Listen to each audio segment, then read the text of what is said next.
senhor presidente, senhoras e senhores deputados que ainda se encontram aqui no plenário. Importante, senhor presidente, me assenhorar desse lugar, desse púlpito, onde nós dialogamos com a população, aqueles e aquelas que assistem à TV Alerj, justamente para apresentar aqui todos os nossos trabalhos legislativos, né? Senhor presidente, se apresenta e se avizinha o dia 14 de março. Nesta casa, aprovamos um projeto de lei de minha autoria, transformando o dia 14 de março como o Dia Estadual das Defensoras e dos Defensores dos Direitos Humanos. Claro, senhor presidente, é esse dia que marca, infelizmente, o assassinato, o feminicídio político de uma das maiores defensoras dos direitos humanos brasileira, vereadora Marielle Franco. Então, marcamos essa data.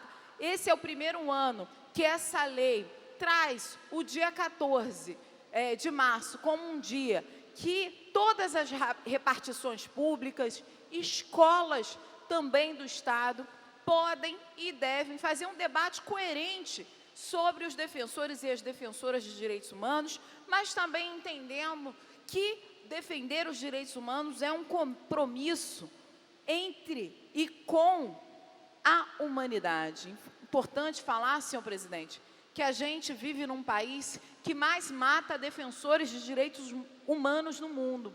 Por que será que os defensores e defensoras de direitos humanos apresentam em si, na sua prática cotidiana, tanto ódio, tanta ojeriza ou tanta capacidade daqueles e daquelas que não defendem a vida ou a humanidade de querer assassiná-los, e não só querer, mas como efetivar a execução sumária desses defensores e dessas defensoras. Por isso, senhor presidente, muito importante ressaltar essa data. É também a data dos 2 anos do feminicídio de Marielle Franco, uma pessoa com quem eu tive a oportunidade de estar tanto na vida privada como também na vida política. Nós nos conhecemos na Maré, lá nos anos 2000, quando a gente fazia pré-vestibular comunitário, e ver essa mulher negra,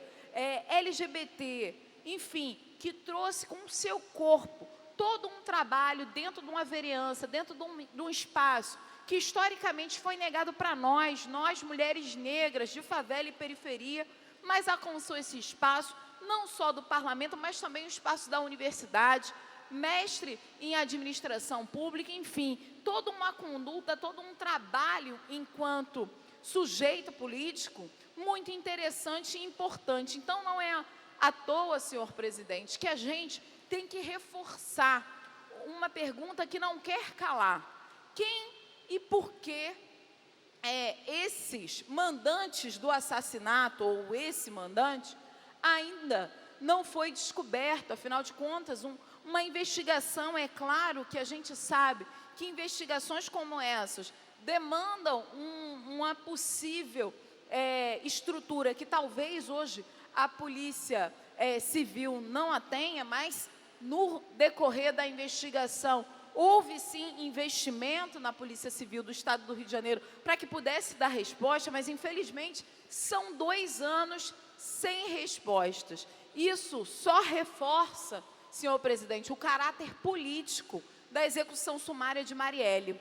Isso só reforça, senhor presidente, o feminicídio político. E eu digo e conceituo dessa forma, afinal de contas, hoje, no nosso país, as principais vítimas de feminicídio são as mulheres negras. Quando a gente vai comparar os dados concretamente, de 2007 a 2017, cresceu em cerca os 30% o assassinato, feminicídio de mulheres negras, enquanto de mulheres brancas cresceu cerca de 1,5%. Ou seja, senhor presidente, é destinável, é o corpo dessa mulher negra que é o corpo matável, dessa mulher negra também é LGBT. Quando a gente vê que o Brasil é o país que mais mata trans no mundo, a gente vê o quanto que esse corpo é o corpo vulnerável. e a Marielle, uma pessoa LGBT. E quando a gente olha os dados de violência, Marielle, oriunda da favela da Maré, e quantificamos essas mortes cruéis e violentas, percebemos também que a cada 10 pessoas mortas no Brasil, 7 são pessoas jovens, moradoras de favela e periferia, e negras. Então, senhor presidente, nós já temos concretamente, não sou eu que digo isso, são dados do IBGE, dados do IPEA, que comprovam que hoje quem morre no Brasil são mulheres, mulheres negras, jovens negros, que têm um endereço específico, é na favela e na periferia que eles moram. Isso demonstra, senhor presidente, que a política pública também negligenciou e naturalizou que essas mortes ocorressem. É por isso, senhor presidente, que trazer aqui a memória de Marielle Franco é não só dar sentido às casas legislativas, mas também a ocupação dessas casas por mulheres negras, que tenham, sim, uma descendência, enfim, uma história calcada na luta pela dignidade humana, mas, acima de tudo, senhor presidente, com a defesa intransigente do direito à vida, do direito a viver. Então, senhor presidente, trazer aqui também as cobranças que temos feito publicamente. A gente viu o quanto que o assassinato do Adriano da Nóbrega deixou mais perguntas do que respostas. Afinal de contas, tê-lo como a pessoa, chefe do escritório do crime no estado do Rio de Janeiro, e não sabermos, e não ter a apreensão concreta para que pudéssemos ouvir a versão do Adriano, demonstra cada vez mais o quanto que esse crime é político, né? Querendo ou não, tinham e têm muito interesse, e há muitos interesses na morte de Adriano da Nóbrega, porque, afinal de contas, arquivo bom, né, é arquivo morto. E isso, parafraseando a velha frase dita muito por aqueles que são fundamentalistas, que fomentam também o ódio contra as pessoas, que dizem bandido bom é bandido morto, mas depende do bandido, né, senhor presidente? Então, é importante que a gente fale e traga toda a possibilidade de defesa intransigente da vida, que é isso que trazemos aqui.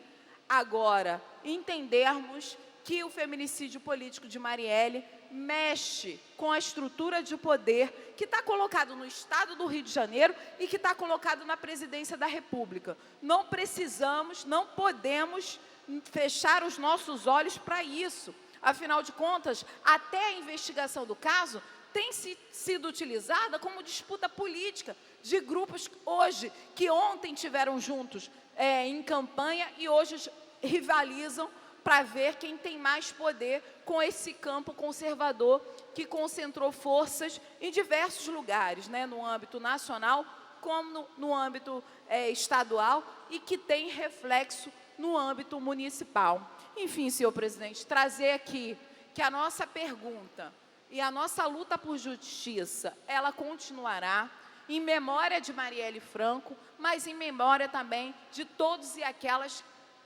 aqueles e aquelas que defendem de maneira intransigente os direitos humanos. Então, o 14 de março é um momento da gente rememorar, mas também entender que logo no dia seguinte, o 15 de março, o presidente da República, Jair Bolsonaro, chamou aí os seus seguidores, enfim, os seus fiéis escudeiros a estarem na rua. Me espanta, senhor presidente, a proximidade de datas, porque o 14 é um dia de questionamento e o 15 vai ser um dia de elevação do presidente Jair Bolsonaro. Me parece que o próprio presidente quer e precisa aí de ter seu nome exaltado, quando ele próprio atenta contra o Congresso Nacional. Afinal de contas, as manifestações foram chamadas para cercear e questionar o Congresso Nacional, que existe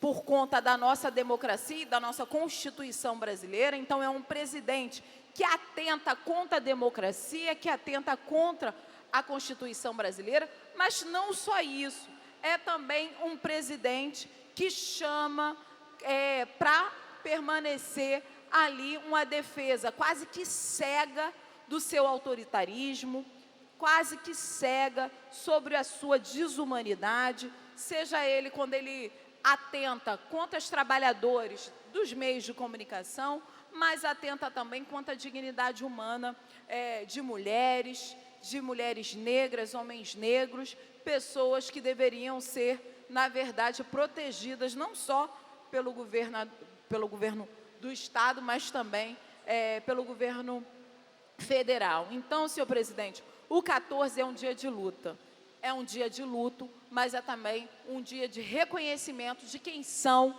e as pessoas que verdadeiramente defendem a dignidade humana e os direitos humanos. Marielle presente, hoje e sempre, e fica aqui a pergunta: quem mandou matar Marielle? Muito obrigada, senhor presidente.